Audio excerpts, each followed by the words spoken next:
is called to comfort.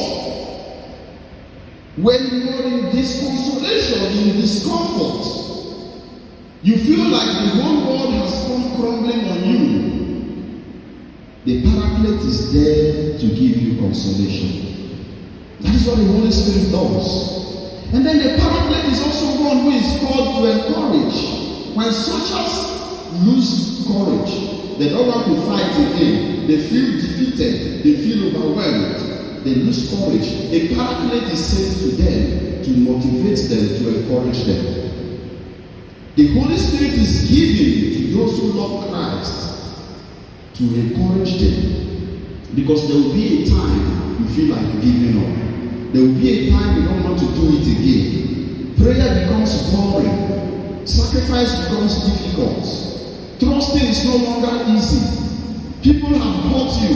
You feel like there's no reason to love again. At that time, the Holy Spirit is there to encourage us. And then finally, Jesus says, because you love me, and because I love the Father, you will live in me, and I live in the Father. And the Father and I will come and live in you. Look at the progression. You love Jesus to keep his commandments. He sends you the Holy Spirit. The Holy Spirit is there to support you in your journey. And then Jesus, the Father, and the Holy Spirit will live in you. That is the miracle we receive from loving God. Loving God does not misunderstand closeness to God. They say because you're a man of God, miracles have to follow you. You pray and the heavens fall down. No, that is not what relationship with God is. To be in relationship with God is to love him, to keep his commandments, to have the Holy Spirit of God in you.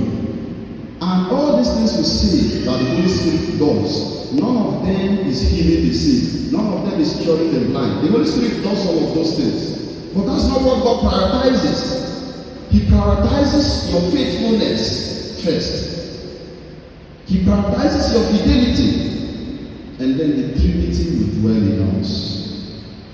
And after here, we all will be united with God in heaven because we have loved. And the Holy Spirit is given only to those who love God. The question is, do you love God? Do I love God? It's not a question you answer here.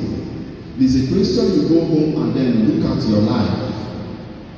And I will look at my life. Look at the choices